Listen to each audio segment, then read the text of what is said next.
This is one of the great stories of the Bible because it's not just a story about God, it's a story of all of us. That despite our own choices, despite our own brokenness, despite our own sinfulness, we may hinder, we may get in the way, but ultimately God's grace always breaks through. Always. His plans are always accomplished. And we'll certainly see that in this narrative here this morning, this story, because what is, I think, the most stunning thing about this passage is it's hard to believe when you look at Joseph's life when he was 17 years of age to what he's like in his early 40s, 25 years later. We read in chapter 50 of Genesis, it's hard to believe it's the same person. He's so dramatically and radically changed. And yet what it took to get him from point A to point B is very dramatic, very painful, and yet I think very insightful. It's a window into the heart of God. It's a window into the heart of our own lives here. And what is amazing about this passage is kind of paint the background about how we arrived at this point in the story is that Hebrew narrative works very, very hard to be very, very concise. There are no wasted words in Hebrew. There's not a lot of a's or ands or withs or buts. It is just subjects and nouns and verbs, maybe some adjectives. Very, very concise, not a word wasted. So therefore, if you come across a chapter where a word or a sentence is repeated or a word's repeated more than once, it's something we should pay attention to. It's repeated more than three times or more. It's the dominant theme of the chapter. And we certainly see that here in the early pages, the early parts of this story there in Genesis 37, where it talks about his brother's attitude toward them. He hated them. He hated them. They hated him. They hated him. They hated him. And it just begs the question, why did they have so much hatred toward their brother Joseph? Was it just because he got an expensive jacket? I don't think so. That may hurt siblings, but that doesn't cause them to begin to develop plans to murder him. There's a lot more here going on beneath the surface here. As I've said before, this is a volcano waiting to explode. And they're beginning to see some of the ash come up out of that volcano. And it starts with this jacket. And one of the things that I think that we do a disservice about this, I certainly did for years, is that I think we misunderstand and we misrepresent who we think Joseph is in this passage. And that was, I don't know about you, but I grew up in Sunday school hearing about Joseph. Remember the coat of many colors? We heard about this. And we kind of had this idea about Joseph. He's this young little lad, 8 or 9 or 10 years of age, kind of innocently wearing this jacket given to us by his father. That's not what's going on here. He's not 8 or 9 or 10 years of age. He's 17. Most men at this time got married. Most men were leading families, were leading tribes. It was not unheard for that to happen. And therefore, he's not some young little person here. He's becoming a man here. And so he's not this young little boy. He's kind of a little tattletale on the side about his brothers. Because that may hurt brothers. They may build up resentment. But it doesn't cause the visceral reaction we see with these brothers, that they want to actually kill their youngest brother. They want to murder him. And the reason why they arrived at that is there's so much more going on beneath the surface here. And let me kind of just paint the background here. We know it says in here, as Jordan was reading earlier, it says here, okay, that Israel, now this is earlier, Jacob, whose God changed his name to Israel, loved Joseph more than any of his other sons. Now this is amazing here to me. I don't mean to over-psychologize this, but I find this kind of somewhat amazing. And I'm not the first person to suggest this.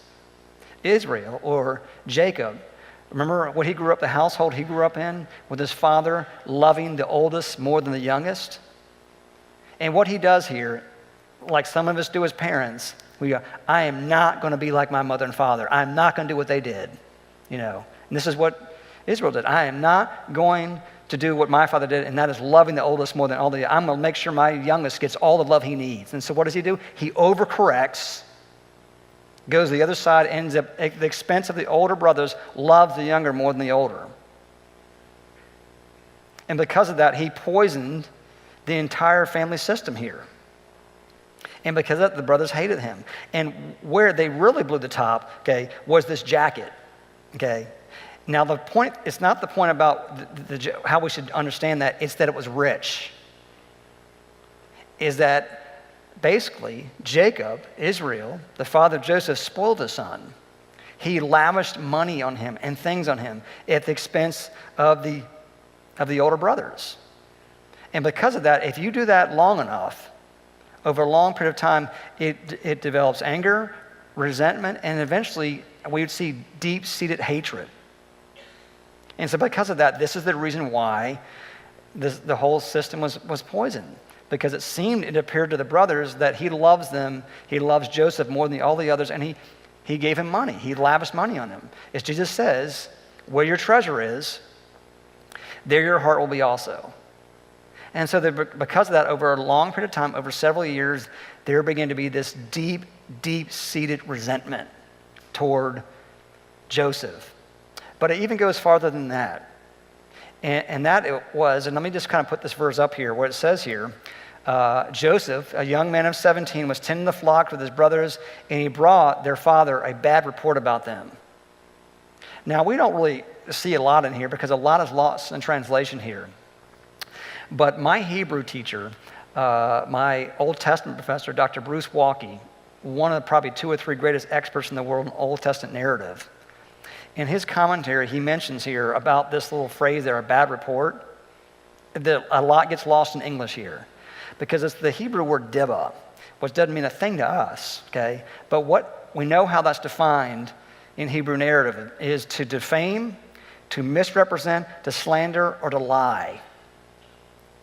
In other words, at best, Joseph is misrepresenting the truth of what's happening here, what his brothers are doing. And at worst, he's lying. He's misleading his father here. And even more than that is these dreams that Joseph is having. And by the way, all these dreams are true. Okay, that one day Joseph is going to be the man that will one day rule over his brothers. But there's a way to go about it that he does not know how to do. As I've often said, there's a way to step on people's shoes without messing up their shine. He doesn't have any of that. He goes in there with guns blasting, saying, I am going to rule over you. And he has an air of superiority about him. And he's spreading false reports about his brothers. And he's bragging. And there's an arrogance here. He's becoming an arrogant person. He's becoming cruel. So much to the point that his father comes to him and he rebukes him. And again, a lot lost in translation, but the word there, rebuke or to scold, it is a very, very strong Hebrew term. And his father's basically saying to his son, who he loves more than all the others, think about that his father would say this, you cannot do this, Joseph. You cannot say this to your brothers. And so at the age of 17, 18 years of age, Joseph is becoming someone who is arrogant, who has an air of superiority about him. And really, if this goes on long enough, over a long period of years, some commentators have suggested this is someone, if this goes on long enough, he could actually become evil. God has given these gifts, and is he going to use it for good, or is he going to use it for evil? And what is so stunning about this passage is where Joseph is at the age of 17 and where he ends up at the age in his early 40s, it's hard to believe it's the same person, because this is the one man, I think this is one of the greatest themes of the entire Old Testament. This is the one man that would be given the foreknowledge and the wisdom years and years later to impact, at that time, the most powerful man in the world, that a famine is coming. And if we do not start up storing grain and food, our people will starve to death. We will lose an entire nation. And he had enough wisdom to convince the most powerful man in the world, and they did that. They put away grain for years and years and years, and because of that, we know at least 1 million people whose lives were saved because of it. It's hard to believe this is the same person. Because how in the world can Joseph lead a nation when he can't even lead his own family? And what I know about God is that God often, he does this with God's people, and many of us in here know this. If you begin to step outside the will of God, you begin to live your plans the way you want to live, you begin to live your life, I want to do what I want to do, when I want to do it, how I want to do it. If God, out of God's great love for us, he will either expose us, he will let us fall flat on our faces, he will let us suffer, he will let us be broken, to bring us back to himself. Have any of you discovered that? I mean, it is very, very painful when this happens. There's no greater story than Joseph here. He is the example of this happening here. Because people in his own family don't respect him, how can he get, at that time, the greatest leader in the world at the time to follow him, to listen to him?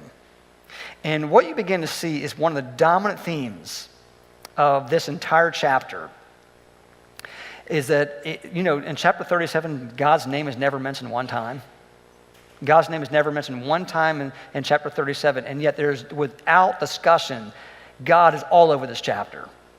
His hand, his sovereign hand is moving behind the scenes. It's God in the shadows. Okay, that's where I got this title of this message here. God working behind the scenes, orchestrating man's events, orchestrating man's sinful plans. He allows man's sinful plans to be used by God to end up years later accomplishing enormous good. It is stunning when you begin to look at this passage. It's the divine plan of God. And it's almost like I could liken it to, it's God begins to push a domino here that knocks another domino down here, and it goes around to affecting some things 25 years later. And let me just give you an example of this here from this passage here. On the surface, what may appear to look like a series of accidents, of random events, chance events, all the time was God allowing things to happen. And that is, this is the story. Joseph's brothers were sent by his father to go out to a place called Shechem, a bigger city, but outside of Shechem were places where large amounts of land where cattle and livestock could graze, and they could feed their animals because they could no longer feed them where they were. And so these brothers go to Shechem, and when they get to Shechem, they realize they can no longer, their animals can't be there. So they don't tell anybody about it, but they decide to go to a city in Dothan, okay? And they go to Dothan, and Joseph doesn't know that, Joseph's father doesn't know that, but Joseph's father basically sends his son out to go find his brothers in Shechem, not knowing that they had already left Shechem and gone to Dothan. But as he's on his way there, he happens to run into a man who overheard that these brothers went to Dothan. And he runs into Joseph and he tells him about this. He tells him, by the way, I saw your brothers. He just happens to run into a man in the middle of a field that hears the story, and he sends him there. If Joseph never runs into him there, he never finds his brothers. He doesn't know where they are. He doesn't know they're in Dothan. As he's heading into Dothan, his brothers decide they're going to kill him. But Reuben happens to be there, the oldest, to keep it from happening. If Reuben's not there, Joseph dies. But Reuben's there to save him. Reuben later leaves, and Joseph is basically, by his brothers, he's thrown down into the cistern, and then later sold into slavery because Reuben is not there. And what you begin to realize about these 6 things here, if one of these things don't happen exactly as it's supposed to happen, exactly, 25 years later, an entire nation will starve to death. Think about this. If Joseph's father sends him out a day earlier or a day later, he never runs into that man in the field. He doesn't know where his brothers are. He never ends up in the cistern. He never is sold into slavery. He never ends up in prison. He never has an audience before the most powerful man in the world to tell him there's a famine coming. Or if Reuben is not there, they kill him. And by the way, let me add here, if they kill him and Joseph dies, it's through Joseph's line came the Messianic line. Jesus Christ was born through Joseph's line.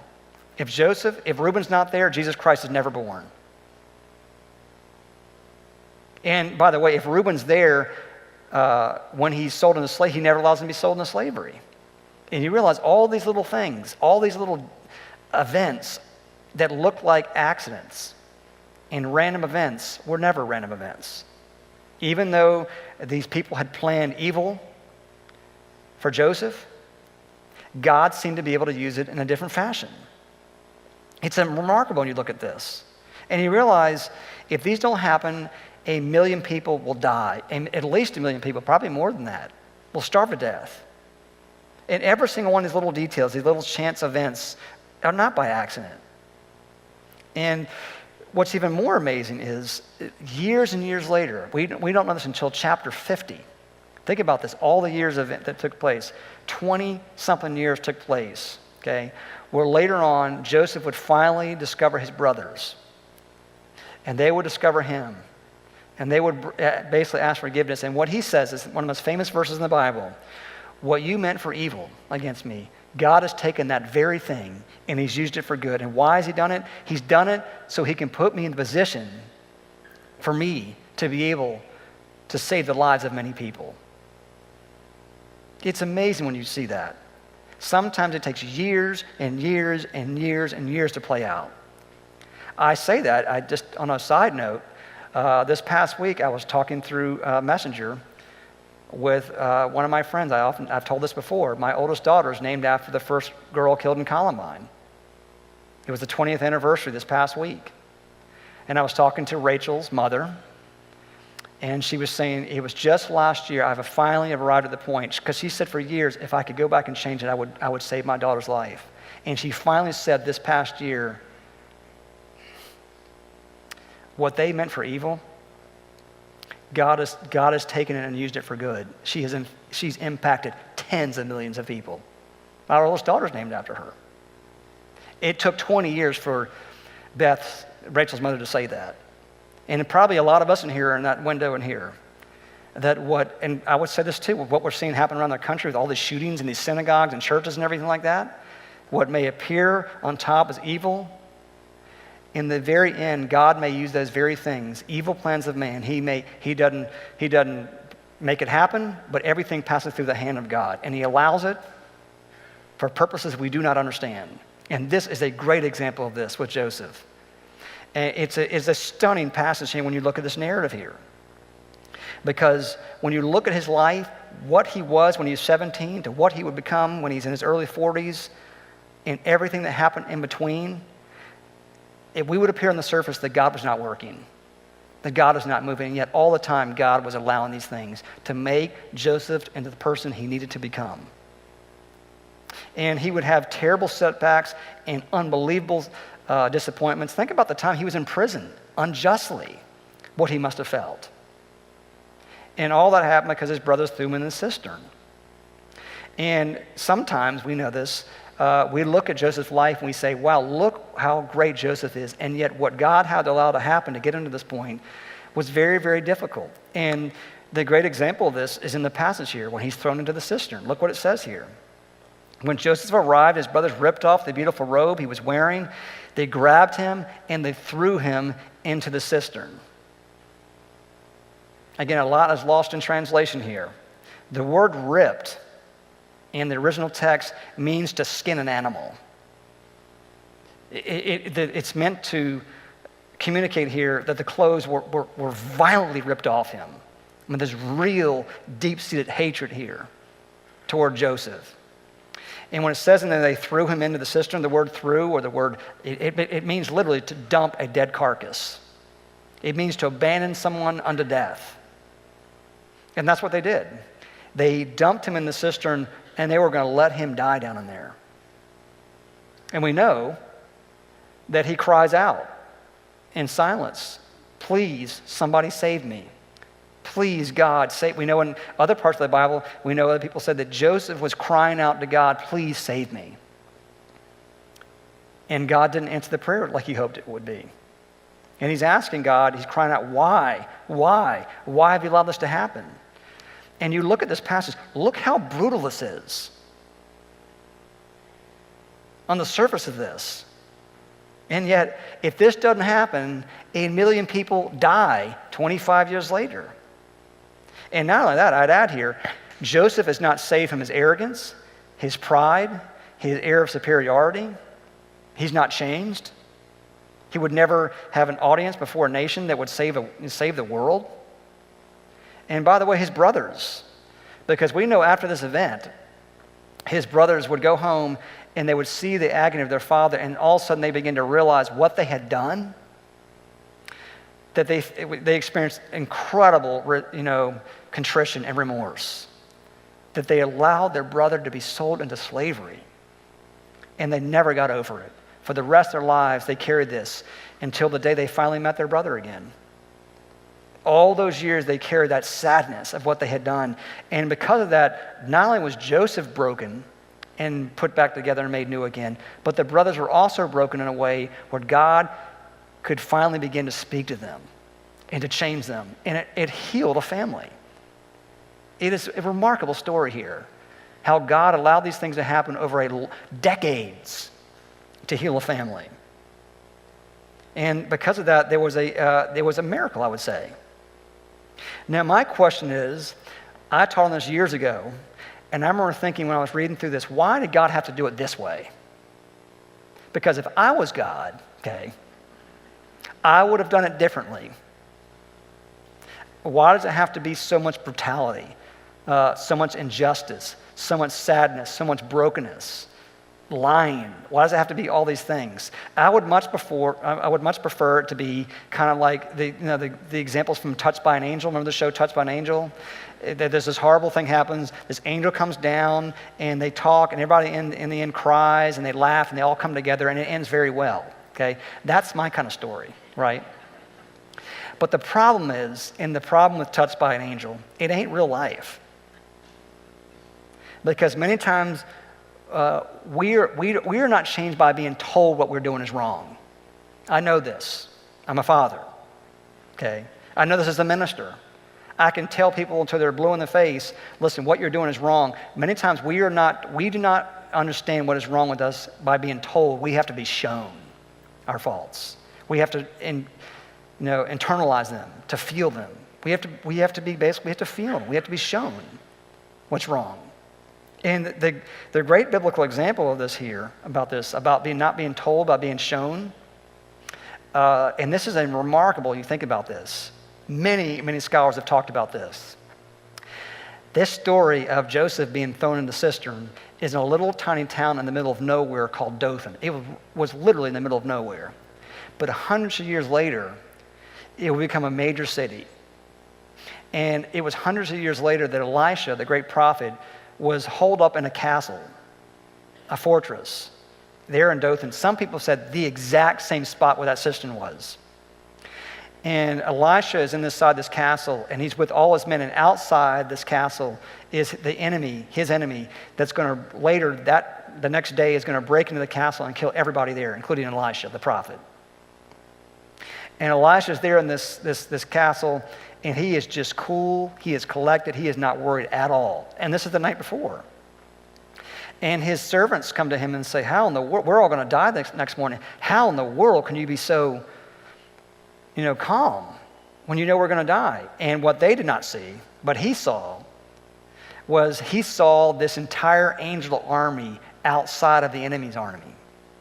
And he knew the next day this angel army was going to rout that enemy. And they were all going to be saved. And he says to his servant, I pray that your eyes may be enlightened to see what I see. And it says the servant's eyes were open and they could see. They could finally see. Now here's the thing that's remarkable about this. This is the same place, the same city, the same events, the same people saying basically the same prayer. Elisha saying, God, please save us. And God saves us. Joseph prays the exact same prayer, God, save me. And how God answers the prayers could not be more different. And the reason why God answered the prayers so, I think, incredibly different, is Elisha, all he needed was physical salvation. He was already plugged into God. His life was tuned to God.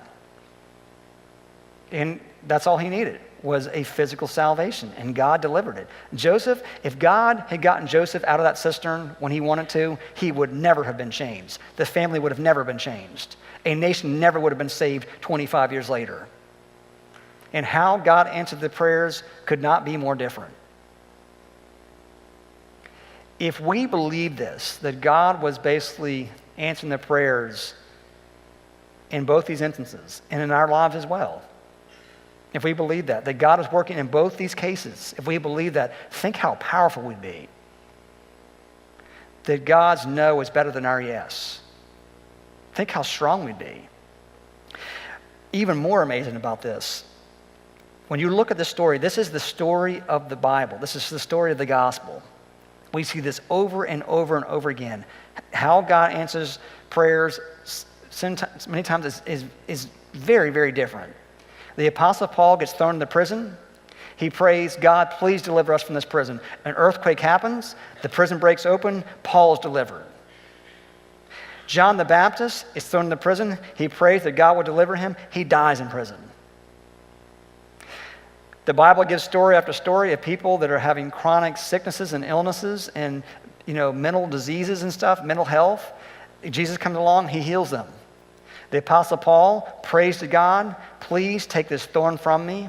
Please take this thorn from me. Please take this from me. And God says, no, no, no. My perfection is made perfect through your weakness. It is a hard thing to learn this. And we see this in this story here with Joseph. And this plays out over 25 years. Think how long that is. Therefore, the lesson is, until we get to the other side, you just can't say that God's not moving. And unless we can see through the sands of time, we can't say that God's not doing something here. And even more powerful in this, even more dramatic in this, as I've said in this series, the gospel drama, we see the gospel in here. This is a foreshadow of God. This is a foreshadow of the coming of Jesus Christ. Because, as I've said it again, every sentence of Scripture, every word of Scripture, if you look at it, is a way to trace it back to Christ. It points forward.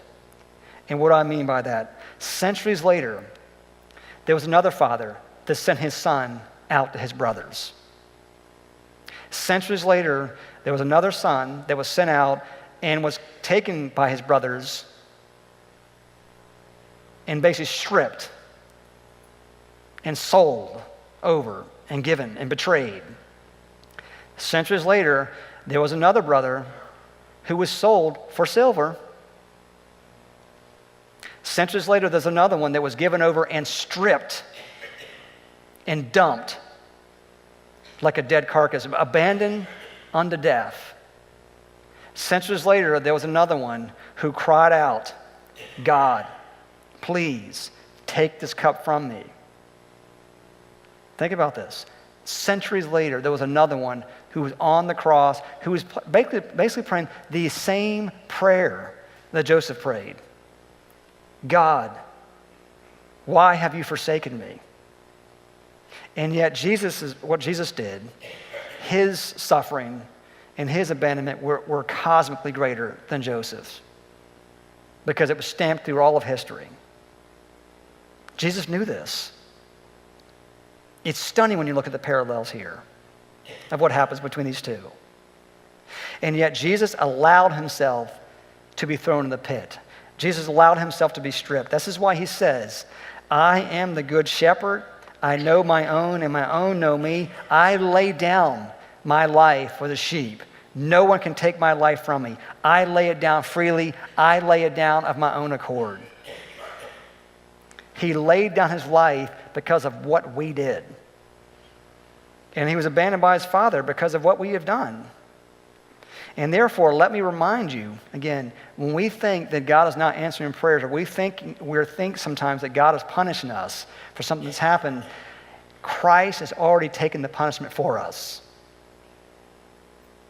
There's always, there is a consequence to sin, but it's never because God is trying to get us. It may be, too, that God is allowing these things to bring us to the place we need to get to. Jesus Christ he was stripped of everything he was wearing so God could put a coat on us. Remember the parable of the prodigal son? When he came home, what did the father put on him? He put a coat on him. Jesus Christ lost the Father's hand so we could have the Father's hand. Jesus Christ lost his Father's face so God could shine upon our faces. So today, if you feel like, or you felt like that you were in a pit and God is not with you and God's abandoned you, that just is not true. We are the only religion, I say this respectfully, we are the only religion that has a God who knows what it's like to suffer. We are the only religion who has a God who knows what it's like to be down in the pit, to feel like he's been abandoned. He cried out in the darkness. He's been there. He knows what it's like. And I would say, like Joseph, we may not get all the answers now. I mean, think about this. All the years it took for him to finally understand why God allowed these things to happen. We may not get the answers now. And by the way, let me add here, even if we got the answers, I don't think sometimes they would help. It may be too much for us to take in. I can explain all I want, and many of you as young children know this. We can explain all we want about why our children need to have shots. No amount of explanation I can tell my 4-year-old will be good enough. All he sees is the needle and pain. He'll never see what's behind it. And therefore, in many ways, God's no is better than our yes, because he sees all. In the end, I've kind of come to know and learn that in the end, and I know this as a minister, I certainly know this now more than ever, I can give you all the theological answers that are right and concise and right, and it's nothing but cold comfort. In the end, what we need is not the answers from God, we need God's presence.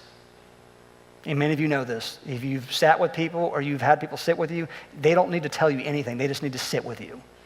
In the end, we need God's presence.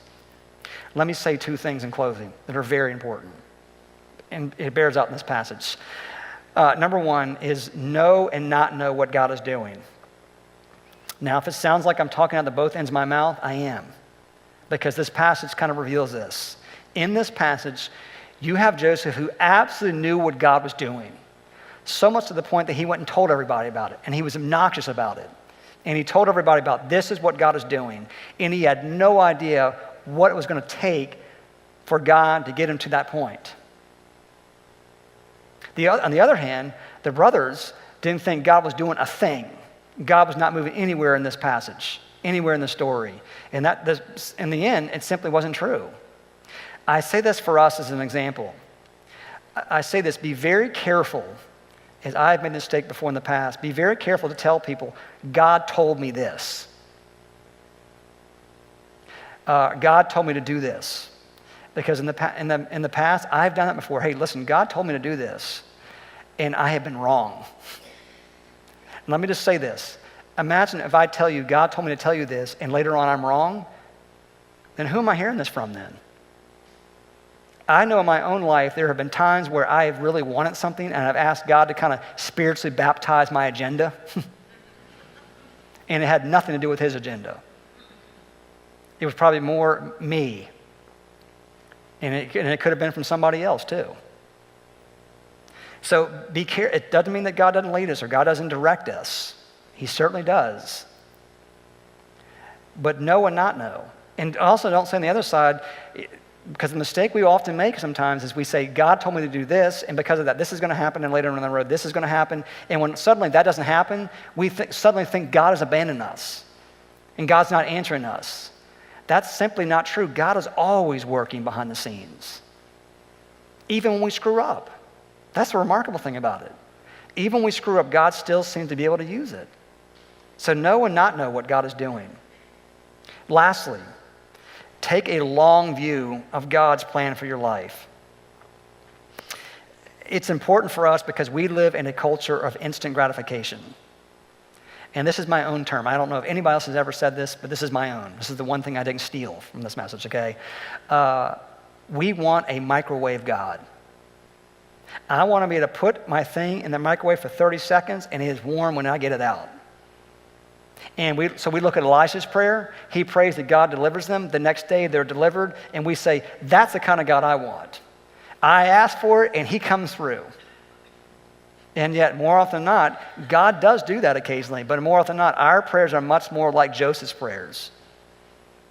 It takes a long time to play out. Therefore, for us, we cannot say whether God's not moving in something by simply looking at the crisis and the sadness that we see around us. We must choose to look at our lives as a whole rather than at the end of the measure of each day. He's taken us to greater places, to greater things. And many times our setbacks will be marked with suffering.